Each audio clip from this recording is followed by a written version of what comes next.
Good morning, folks. I have a few minutes this morning, so I'm going to take a quick look at, primarily we're going to look at the mining stocks.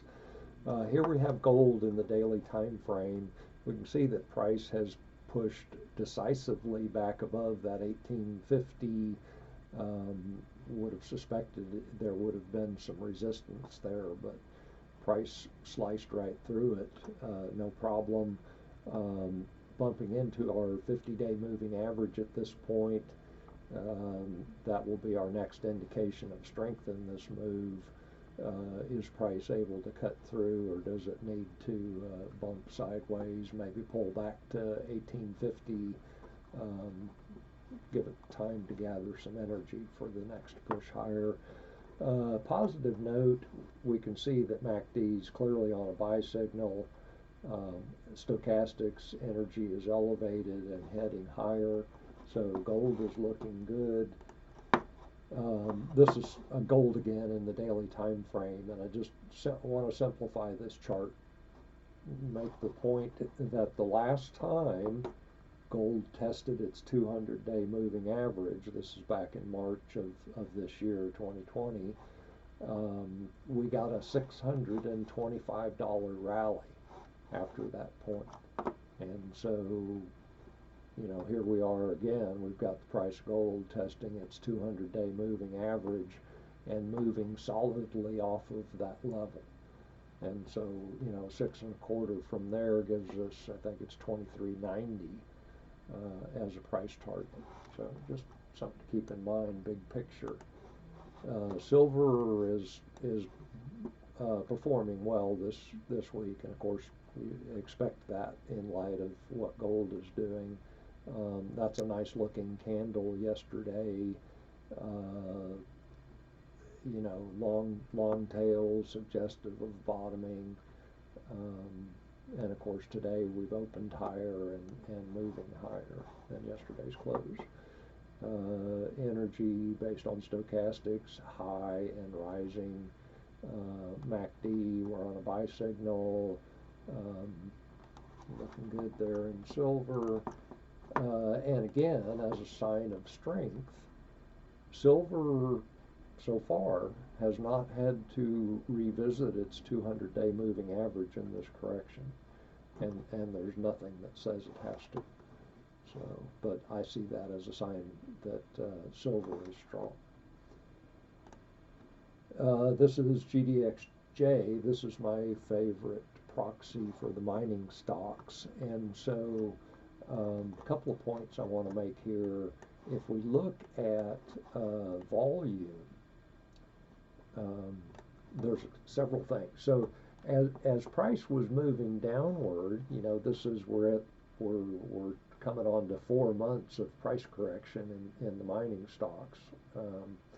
And so price comes down here, and then we get this gap. Well, that's an exhaustion gap. People are exhausted of this downward move.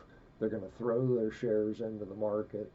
They don't care what price they get. And of course, the market makers aren't going to give them a good price in that condition. They're going to give them not so good price. And so that's where we get the exhaustion gap as sellers capitulate.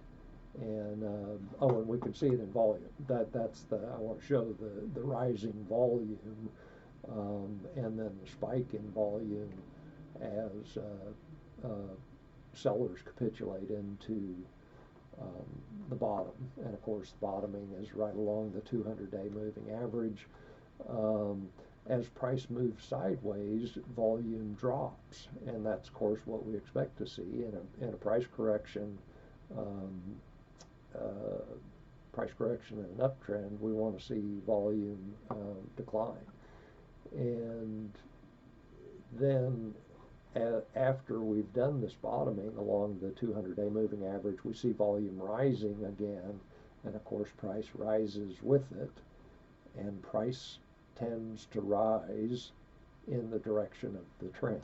So upward moving price, upward moving volume suggests an uptrend. We get this big volume move, the gap higher that takes us over resistance on that median line. yesterday, this is the real key. Yesterday we get a solid move higher and through the 20-day moving average, and it occurs on volume.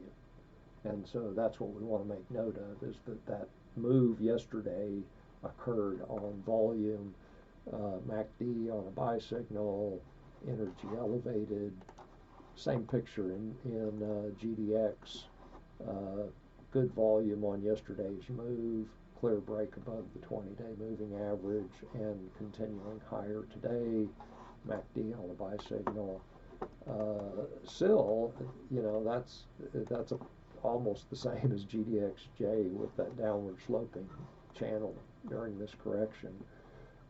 We can see, same thing here, capitulation gap on volume, sideways bump, didn't quite make it to the 200-day moving average, but then we get the bullish gap higher on high volume. Volume drops off as we bump sideways. Yesterday's big move occurred on volume, MACD on a buy signal. Anyway, it all looks good, folks. Same picture in the HUI. We don't get volume because it's an index, but big move yesterday, MACD on a buy signal, stochastics rising. So it all looks good, folks. If you're interested in the mining stocks, I suggest that now is a good time to be involved with them. Have a fantastic day.